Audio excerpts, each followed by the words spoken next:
틈틈이와 알아보는 미국 주식 이야기에 오신 것을 환영합니다. 오늘은 2025년 11월 7일입니다. 오늘 저희가 함께 깊이 살펴볼 기업은 여러분께서 공유해 주신 다양한 자료 뭉치 속 주인공인데요. 바로 엔페이지 에너지, 티커 심볼 ENPH입니다. 네, 반갑습니다. 글로벌 에너지 기술 분야에서는 빼놓을 수 없는 이름이죠. 오늘 저희는 여러분께서 보내주신 자료들을 토대로 이 엔페이지가 정확히 어떤 사업을 하는지, 또 현재 시장 상황은 어떤지, 그리고 가장 중요하게는 이 기업을 둘러싼 긍정적인 부분과 또 우려되는 지점들, 이걸 좀 균형 있게 파헤쳐 보려고 합니다. 저희 목표는 어디까지나 자료에 담긴 정보를 객관적으로 전달하고 핵심을 짚어드려서 여러분의 이해를 돕는 것이고요. 특정 관점을 지지하진 않는다는 점 미리 말씀드립니다. 좋습니다. 그럼 바로 시작해보죠. 엔페이지. 도대체 어떤 기업인가요? 자료들을 보면 캘리포니아 프리몬트에 본사가 있다고 하는데 핵심은 역시 마이크로 인버터 같더라고요. 이 분야에서 세계적인 선두주자라고요? 맞습니다. 마이크로 인버터, 이게 이제 태양광 발전 방식에 꽤 큰 변화를 가져온 기술인데요. 예전에는 보통 태양광 팬을 여러 개를 직렬로 쭉 연결해서 큰 인버터 하나로 직류 DC 전기를 우리가 쓰는 교류 AC 전기로 바꿨거든요. 이걸 스트링 인버터 방식이라고 하는데 이게 좀 단점이 있었어요. 예를 들면 패널 하나에만 그늘이 지거나 오염이 돼도 그 줄에 연결된 전체 패널의 발전 효율이 뚝 떨어지는 그런 문제가 있었죠. 아, 하나 때문에 전체가 영향을 받는군요. 그렇죠. 근데 마이크로 인버터는 각 패널 바로 뒤에 이 작은 인버터를 하나씩 개별적으로 다는 방식이에요. 덕분에 패널 하나에 문제가 생겨도 다른 패널에는 영향을 거의 안 주고 시스템 전체의 발전 효율을 최대한 끌어올릴 수 있게 된 거죠. 훨씬 효율적이겠네요. 근데 보내주신 자료들을 이렇게 쓱 보니까 엔페이지가 단순히 그 마이크로 인버터만 파는 회사는 아닌 것 같아요. 배터리 저장치도 만들고 전기차 충전기까지 뭔가 그림이 더 커 보이는데요. 네, 정확히 보셨습니다. 엔페이지는 마이크로 인버터 기술을 기반으로 해서 IQ 배터리라고 부르는 에너지 저장 시스템, 그리고 가정용이나 상업용 전기차 충전 솔루션, 심지어는 IQ 파워팩이라고 휴대용 전원 공급 장치까지 제품 라인을 계속 확장해 왔어요. 그리고 중요한 건 이 모든 하드웨어를 일라이튼이라는 클라우드 기반 플랫폼으로 다 연결해서요. 사용자가 스마트폰 앱 같은 걸로 실시간으로 발전량이나 에너지 사용량을 확인하고 제어할 수 있게 만들었다는 겁니다. 아, 플랫폼으로 통합 관리를 하는군요. 네. 그러니까 단순 부품 공급 업체가 아니라 가정이나 건물의 에너지를 생산부터 저장, 소비까지 통합적으로 관리하는 종합 에너지 솔루션 기업으로 진화하고 있는 거죠. 그중에서도 특히 최신 기술이라는 IQ8 마이크로 인버터 시리즈, 여기에 대한 언급이 많네요. 특히 선라이트 백업 기능이요. 이게 정전 시에도 배터리가 없는데 태양광만으로 전기를 쓸 수 있다. 이거 진짜 가능한 얘기인가요? 약간 마케팅 용어 같기도 하고. 아니요, 실제로 가능한 기술입니다. IQ8 시리즈의 핵심 혁신은 그 그리드 포밍 능력에 있거든요. 이게 바로 선라이트 백업을 가능하게 하는 열쇠인데요. 보통 정전이 되면 전력망에서 전기가 끊기면 안전상의 이유로 태양광 패널이 전기를 생산해도 인버터가 작동을 멈춰버려요. 그렇죠. 위험할 수도 있으니까. 네. 근데 이 IQ8은 자체적으로 안정적인 소규모 전력망을 형성할 수 있는 능력이 있어서 놀랍게도 배터리 저장 장치가 없더라도 낮 시간 동안 해가 떠 있는 동안에는 태양광 패널에서 생산된 전력만으로 냉장고나 조명, 인터넷 모뎀 같은 필수적인 기기에 전력을 공급할 수 있게 해줍니다. 와, 배터리 없이도요. 그건 정말 대단한데요? 네. 특히 요즘처럼 전력망 불안정성이 커지는 2025년 현재 상황에서는 이게 단순한 편의 기능을 넘어서는 상당한 기술적 우위라고 평가받고 있습니다. 그 솔라텍 자료에서도 이 점을 꽤 강조하더라고요. 기술적인 면에서는 확실히 인상적이네요. 배터리 쪽도 IQ 배터리 5P 10C 모델이 있고 곧 5세대 제품도 개발 중이라고 하니까 연구개발 투자는 계속하는 모습이고요. 전반적으로 혁신 기업 이미지가 강하게 느껴집니다. 자, 그럼 이 혁신 기술을 가진 엔페이지가 처한 시장 상황, 이걸 좀 살펴보죠. 자료들을 보면 장밋빛 전망이랑 먹구름이 동시에 보이는 듯한 느낌이에요. 네, 맞습니다. 양면성이 아주 뚜렷해요. 먼저 긍정적인 거시 환경부터 보면요. 뭐 다들 아시다시피 전 세계적으로 기후변화 대응이다, 에너지 전환이다 해서 재생에너지, 특히 태양광 발전에 대한 중요성이 계속 커지고 있잖아요. 이게 엠페이지한테는 가장 근본적인 성장 동력이라고 할 수 있죠. 마이크라 인버터 마켓 자료에서도 이런 추세를 보여주고요. 여기에 더해서 불안정한 기존 전력망 문제라든가 계속 오르는 전기요금 부담, 그리고 또 최근에 AI 기술 확산 때문에 데이터 센터 같은 데서 전력 수요가 엄청나게 늘어나는 거, 이런 요인들이 결국 에너지 저장 시스템이나 지능형 에너지 관리에 대한 필요성을 더 키우고 있거든요. 아, 수요 자체가 늘어날 수밖에 없는 환경이네요. 그렇죠. 엠페이지가 제공하는 솔루션과 정확히 맞아떨어지는 수요가 생겨나고 있는 거죠. 그 홈 에너지 스토리지 마켓 자료나 1분기 실적 발표 자료에서도 이런 배경을 언급하고 있습니다. 시장 자체의 성장 전망치도 여러 보고서에서 꽤 높게 잡고 있던데요. 구체적인 숫자들을 좀 종합해 주실 수 있을까요? 네, 여러 시장 조사 기관들의 자료들을 보면 공통적으로 상당한 성장세를 예측하고 있어요. 핵심만 좀 요약해드리면, 예를 들어 가정용 에너지 저장 시스템 시장 같은 경우는 2024년에 한 28억 달러 규모였는데 2034년에는 69억 달러까지 커져서 연평균 9% 이상 성장할 걸로 보고 있고요. 마이크로 인버터 시장 전체도 2025년 현재 한 40억 달러 초반대에서 2032년에는 90억 달러 이상으로 연평균 11% 넘는 성장이 예상됩니다. 와, 성장률이 상당하네요. 네, 특히 엠페이지의 주력 분야인 태양광 마이크로 인버터 시장은 성장세가 더 가팔라요. 2025년에 50억 달러에서 2035년에는 무려 260억 달러를 훌쩍 넘어설 거라는 예측도 있습니다. 연평균 성장률로 따지면 18%가 넘는 거죠. 18%? 네, 그러니까 장기적인 성장 잠재력은 분명히 크다고 볼 수 있습니다. 장기 성장 스토리는 좋아 보이는데 문제는 역시 지금 당장인 것 같습니다. 공유해주신 자료들, 특히 최근 실적 발표 관련 자료들을 보면 미국 시장의 어려움이 계속해서 지적되고 있어요. 맞습니다. 단기적인 역풍이 이게 만만치가 않죠. 2025년 1분기하고 3분기 실적 발표 자료들을 종합해보면요. 현재 미국의 높은 이자율이 주택용 태양광 시장에 그야말로 직격탄을 날리고 있습니다. 소비자들이 대출받아서 태양광 시스템 설치하기가 아무래도 부담스러워졌고요. 또 태양광 설치 업체나 그러니까 대여 서비스를 제공하는 회사들도 자금 조달 비용이 올라가면서 어려운 상황에 처했다는 분석이 많아요. 설치 업체들도 힘들군요. 네. 일부 대형 리스 업체가 재정난을 겪고 있다는 소식도 시장 심리를 좀 위축시키는 요인이 됐고요. 유럽 쪽 상황도 사실 녹록지는 않습니다. 네덜란드나 프랑스 같은 주요 시장에서 정부 정책이 좀 바뀌거나 아니면 시장 경쟁이 치열해지면서 매출이 기대에 못 미쳤다, 이런 내용들이 마차트 자료나 실적 발표에서 확인됩니다. 정책 이야기가 나왔으니 말인데요. 이 정부 정책 변화가 엔페이지에게는 정말 중요한 변수인 것 같아요. 특히 미국 세금 공제 관련 이슈가 계속 언급되던데요. 네, 정책 리스크. 이게 현재 엠페이지를 둘러싼 가장 큰 불확실성 중에 하나라고 할 수 있습니다. 여러분이 보내주신 자료 중에 그 스카이워크.ai 분석 자료를 보면요. 현재 시행 중인 미국의 주거용 태양광 투자세액 공제, ITC, 이게 2025년 말에 종료될 가능성이 있다는 점을 아주 심각하게 다루고 있어요. 특히 트럼프 행정부 쪽에서 추진할 가능성이 있는 One Big Beautiful Bill이라는 이름의 포괄적인 에너지 법안이 이 ITC 혜택을 조기에 종료시켜버릴 수도 있다, 이런 우려가 제기되고 있는 거죠. 아, 그 법안 이름이 One Big Beautiful Bill이요? 네, 자료에 그렇게 언급되어 있더라고요. 만약 이게 현실화된다면 엠페이즈의 핵심 시장인 미국 주택용 태양광 수요가 2026년에 정말 급격하게 위축될 수 있다는 전망입니다. 이건 정말 큰 리스크 요인이죠. 반대로 좀 긍정적인 정책 요인은 없나요? 예를 들면 IRA 같은 거요? 있습니다. 바로 그 인플레이션 감축법 IRA에 따른 첨단 제조 생산 세액 공제, AMPTC라고 하죠. 엠페이지가 사우스캐롤라이나하고 텍사스에 생산시설을 새로 지으면서 미국 내 생산을 늘리고 있는데, 이 AMPTC 덕분에 생산 비용을 절감하고 가격 경쟁력을 높이는 효과를 보고 있어요.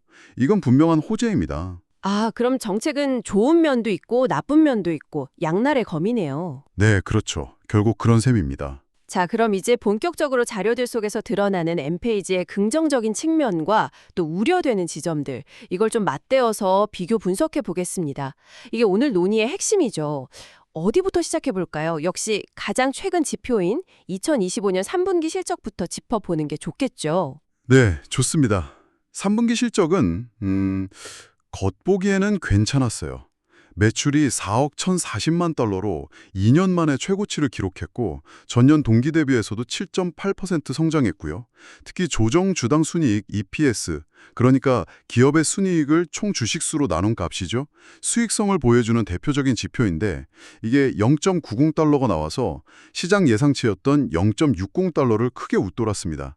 나스닥이나 바차트 자료에서 다 확인이 되고요. 영업이익률도 16.1%로 작년 같은 기간 13.1%보다 개선된 모습을 보였습니다. 그리고 미국 내에서 생산한 마이크로인버터 물량 153만 개, 배터리 물량 67.5메가와트시도 늘었다는 점은 긍정적으로 볼 수 있겠습니다. 퓨넌드의 실적은 예상을 뛰어넘었네요. 근데 자료를 더 깊이 들여다보면 마냥 웃을 수만은 없는 상황인 것 같은데요. 부정적인 신호들도 꽤 뚜렷하게 보이는 것 같습니다. 그렇습니다. 그 긍정적인 헤드라인 뒤에 숨겨진 우려들이 분명히 있죠. 예를 들어서 3분기 조정 이비디타, 그러니까 이자, 세금, 감가상각비 차감 전 이익으로 기업의 현금 창출 능력을 보여주는 지표인데요. 이게 시장 예상치를 약간 밑돌았어요. 그리고 더 심각한 건 다음 분기, 즉 4분기 매출 전망치, 가이던스입니다. 회사가 제시한 중간값이 3억 3천만 달러인데 시장 기대치가 3억 7천만 달러 수준이었거든요. 거기에 크게 못 미쳤습니다. 발 차트 자료에 나오죠. 아, 전망치가 안 좋았군요. 네, 여기서 그치지 않고요. 회사는 2026년 1분기 매출은 약 2억 5천만 달러 수준까지 더 떨어질 수 있다고 예고하면서 아까 말씀드린 그 ITC 종료 감성에 따른 시장 침체를 미리 염두에 두고 있다는 걸 내비쳤습니다. 쿼터 자료에 그 내용이 있고요. 사실 지난 1분기 실적도 EPS랑 매출 모두 예상치를 밑돌았던 전례가 있었고요. 인베스팅닷컴 자료에 나와 있습니다. 이런 불안감이 반영되면서 주가는 최근 1년 내 최저가인 29.82달러까지 떨어지기도 했었죠. 마켓빗 자료에서 확인할 수 있습니다. 실적 전망은 분명히 좀 우려스럽군요. 하지만 기술력하고 제품 혁신 능력만큼은 엔페이지의 확실한 강점으로 계속 언급되는 것 같습니다. 이 부분은 긍정적으로 봐야겠죠? 네, 그 점은 부인하기 어렵습니다. 아까 이야기 나눴던 그 IQ8 마이크로 인버터의 선라이트 백업 기능, 이거는 기술적으로 확실히 차별화되는 지점이고요. 최신 배터리인 포세대 IQ 배터리 10C는 이전 모델보다 설치 공간을 60%나 줄여서 편의성을 높였고 IQ 미터 칼라 같은 부품 혁신을 통해서 설치 시간이나 비용을 줄이는 노력도 계속하고 있습니다. 인베스팅컴이나 나스닥 자료에 이런 내용들이 있죠. 상업용 시장을 겨냥한 IQ9 마이크로 인버터라 차세대 5세대 배터리 개발도 계속 진행 중이고요. 유럽에서는 또 현지 수요에 맞춰서 전기차 충전기나 아파트 발코니에 간단하게 설치할 수 있는 태양광 키트 같은 새로운 제품들을 내놓으면서 시장을 공략하고 있습니다. 소프트웨어 쪽도 계속 업데이트하고 있다고요? 네, 맞아요. 하드웨어뿐 아니라 소프트웨어 쪽에서도 가상 발전소 VPP 참여 지원을 강화한다거나 스마트 온도 조절기나 온수기 제어 같은 가정 내 에너지 관리 기능을 확장하는 업데이트를 꾸준히 하고 있고요. 나스닥이나 심플리 월스트리트 자료에서 볼 수 있습니다. 또 흥미로운 점은 글로브니 와이어 자료에 따르면 전 세계 주유소에도 엔페이지 시스템이 설치되는 사례가 늘고 있다고 하는데요. 이건 제품의 높은 신뢰성이나 안전성을 보여주는 사례로 해석할 수도 있겠습니다. 혁신은 계속되고 있지만 이런 긍정적인 노력들을 좀 무색하게 만들 수 있는 큰 암초가 바로 관세 문제인 것 같습니다. 공유해 주신 자료들에서 이 문제가 상당히 심각하게 다뤄지고 있네요. 네, 그렇습니다. 이게 현재 엔페이지가 직면한 가장 직접적이고 큰 비용 부담 요인이라고 할 수 있어요. 핵심은 미국 정부가 중국산 배터리셀에 부과한 145%라는 정말 어마어마한 관세입니다. 145%요? 와. 네, 엔페이지는 IQ 배터리를 만들 때 필요한 핵심 부품인 배터리 셀팩을 상당 부분 중국에서 들여왔었거든요. 그래서 이 관세 폭탄을 피할 수가 없게 된 거죠. 2025년 2분기까지는 관세 부과 전에 미리 확보해둔 재고 덕분에 전체 매출 총 이익률에 미치는 부정적인 영향이 한 2%포인트 수준으로 제한될 수 있었지만 자료에 따르면 3분기부터는 이제 본격적으로 영향이 나타나기 시작했어요. 일부 가격 인상을 통해서 소비자에게 비용을 전가한다고 하더라도 전체 매출 총 이익률이 6%포인트에서 많게는 8%포인트가량 하락할 것으로 예상됩니다. 인베스팅닷컴 자료에 나와 있죠. 6에서 8%포인트 하락이면 정말 큰데요. 네, 상당히 크죠. 회사 경영진은 실적 발표에서 이 관세 영향이 완전히 해소되려면 2026년 2분기는 되어야 할 것으로 전망했습니다. 1분기 실적 발표 자료에 그 내용이 있고요. 단기 수익성에는 뭐 엄청난 부담으로 작용할 수밖에 없는 구조입니다. 관세 문제만 해도 머리가 아픈데 아까 이야기했던 그 ITC 만료 가능성까지 더해지니까 정책 리스크가 정말 어마어마하게 느껴집니다. 회사가 통제할 수 없는 변수들이 너무 많아 보이는데요? 그렇습니다. 바로 그 점이 현재 엔페이지 투자를 가장 망설이게 하는 요인일 겁니다. 2025년 말에 주거용 태양광 ITC가 정말로 종료된다면 핵심 시장인 미국 주택시장의 수요 절벽으로 이어질 가능성이 크죠. 아까 언급된 skywork.ai 자료에 One Big Beautiful Bill 시나리오가 현실화될 경우의 파장은 정말 예측하기 어렵습니다. 엔페이지 경영진 스스로도 2026년 하반기 회복을 이야기하면서도 그 전제 조건으로 뭐 금리 인하 가능성이라든지 아니면 시장에 새로운 금융상품이 등장하는 것 같은 외부 요인, 그리고 자사의 신제품 출시 효과에 기대를 걸고 있다고 밝히고 있거든요. 코트라나 발차트 자료에 그런 뉘앙스가 있습니다. 결국 외부 상황이 좀 도와줘야 한다는 거네요. 네, 어떻게 보면 회복 경로가 매우 불확실하고 회사 자체 노력만으로는 한계가 있을 수 있다는 걸 인정하는 셈이죠. 유럽에서의 정책 변화도 이미 네덜란드, 프랑스 등에서 매출 부진으로 나타나고 있고요. 상황이 이렇다 보니까 월가의 애널리스트들 평가도 정말 극명하게 엇갈리는 것 같습니다. 자료들을 보면 매수 의견도 있고 매도 의견도 있고 이 온도 차이를 어떻게 해석해야 할까요? 네, 그 애널리스트들의 시각 차이가 매우 크다는 점이 또 흥미로운 지점입니다. 여러분이 공유해 주신 자료들을 종합해보면 한쪽에서는 여전히 좀 긍정적인 시각을 유지하고 있어요. 예를 들어 크레게 할럼 같은 곳은 매수, 바이 등급을 유지했고 웰스파고는 비중 확대 오버웨이트 의견과 함께 목표 주가를 45달러로 올렸습니다. JP모건도 지난 9월에 목표 주가를 39달러로 상향 조정한 바 있고요. 퓨트나 마켓빗 자료에서 확인됩니다. 이쪽은 아마도 엔페이지의 그 기술 리더십이나 장기적인 성장 잠재력에 더 무게를 두는 것으로 보입니다. 하지만 부정적인 의견 혹은 좀 신중해야 한다는 의견이 훨씬 우세한 것 아닌가요? 맞습니다. 전반적인 분위기는 확실히 신중 또는 부정적에 더 가깝습니다. 마켓빗 자료에 따르면요, 엔페이지를 분석하는 33명의 애널리스트 중에서 매수 의견은 단 6명에 불과하고요. 보유 홀드가 14명, 매도 셀 의견이 13명이나 됩니다. 전체적인 컨센서스로 보면 비중 축소, 리듀스에 해당하죠. 최근에 월스트리트젠이나 젝스 같은 곳은 등급을 보유로 낮췄고요. 모간 스탠리는 비중 축소, 언더웨이트 의견과 함께 목표 주가를 26달러로 제시했습니다. 심지어 GLJ 리서치는 매도 의견과 함께 목표 주가를 23.49달러까지 아주 낮게 잡았어요. 23달러면 현재 주가보다도 낮은데요? 네, 그렇죠. 평균 목표 주가는 약 44.71달러 수준으로 현재 주가보다는 높지만 과거에 비하면 많이 낮아진 상태입니다. 이렇게 의견이 극명하게 갈리는 근본적인 이유가 뭘까요? 3분기 실적 발표 후에 있었던 컨퍼런스 콜 내용을 담은 자료를 보면 애널리스트들의 질문에서 그 이유를 좀 엿볼 수 있을 것 같은데요. 네, 바로 그 지점입니다. 실적 발표 후 Q&A 내용을 살펴보면 애널리스트들이 뭘 우려하는지가 명확히 드러나요. 예를 들어 골드만삭스는 유럽 시장 약세의 구체적인 원인이 뭐고 이게 계속될 건지를 파고들었고, wolf 리서치는 2026년에 예상되는 시장 침체기에 운영 비용을 어떻게 관리할 거냐고 질문했습니다. 제프리즈는 2026년 하반기에 회복할 거라는 전망에 대한 구체적인 근거를 요구했고, 웰스파고는 그 관세 부담을 과연 얼마나 소비자에게 전가시킬 수 있을지에 대해서 아주 집요하게 물었죠. 발차트나 인베스팅닷컴 자료에 이런 질문들이 상세히 나와 있습니다. 아, 결국 단기적인 어려움에 대한 질문들이 많았군요. 네, 결국 애널리스트들의 시각 차이는 MPG의 그 뛰어난 기술력과 혁신 능력, 이게 이제 긍정론의 근거죠.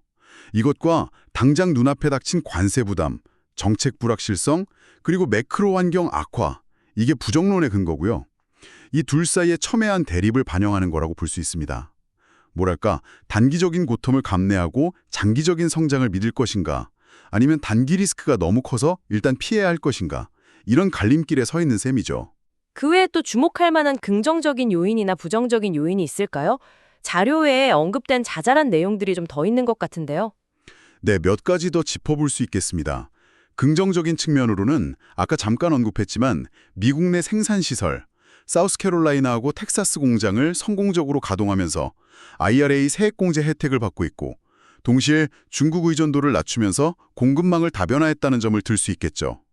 또 엔페이지 마이크로 인버터의 연간 고장률이 0.05% 미만으로 매우 낮다는 점, 그리고 25년이라는 업계 최고 수준의 보증기간을 제공한다는 점은 제품 신뢰도 측면에서 큰 강점입니다.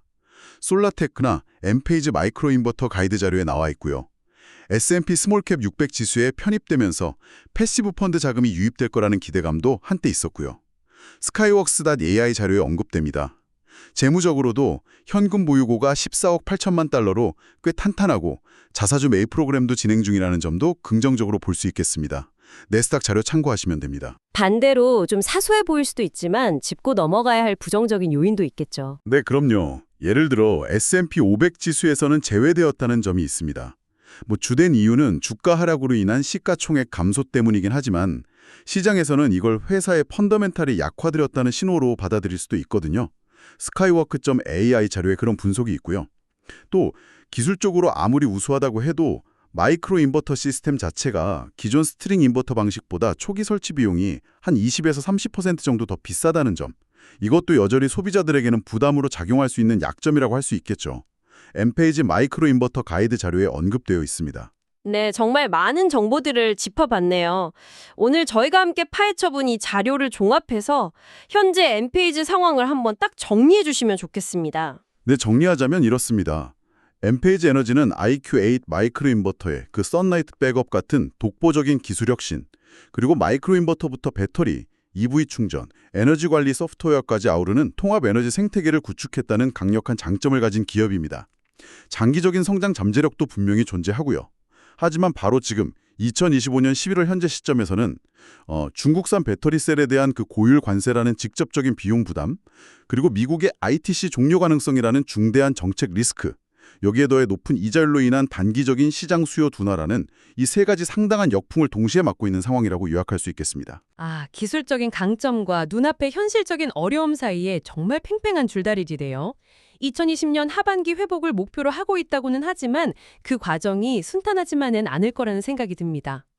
저희가 오늘 살펴본 자료들을 바탕으로 청취자 여러분께 마지막으로 던져볼 질문은 아마 이것인 것 같습니다. 과연 엠페이지의 이 혁신적인 기술 리더십이 현재 직면한 이 거대한 정책적, 비용적 압박을 성공적으로 이겨내고 회사가 목표하는 시간 안에 다시 성장 궤도에 오를 수 있을까요? 아니면 예상보다 강력한 시장의 역풍 앞에서 결국 좌초하게 될까요? 이 질문에 대한 답을 각자의 관점에서 한번 고민해 보시는 것도 흥미로울 것 같습니다. 오늘 엠페이지 에너지에 대해 정말 깊이 알아봤습니다. 틈틈이와 알아보는 미국 주식 이야기, 앞으로 여러분께서 더 깊이 알고 싶은 기업이 있다면요, 주저하지 마시고 댓글로 남겨주세요. 저희가 관련 자료들을 또 열심히 찾아서 알차게 준비해가지고 여러분의 궁금증을 속 시원하게 풀어드리겠습니다. 다음에 또 유익한 정보로 찾아뵙겠습니다.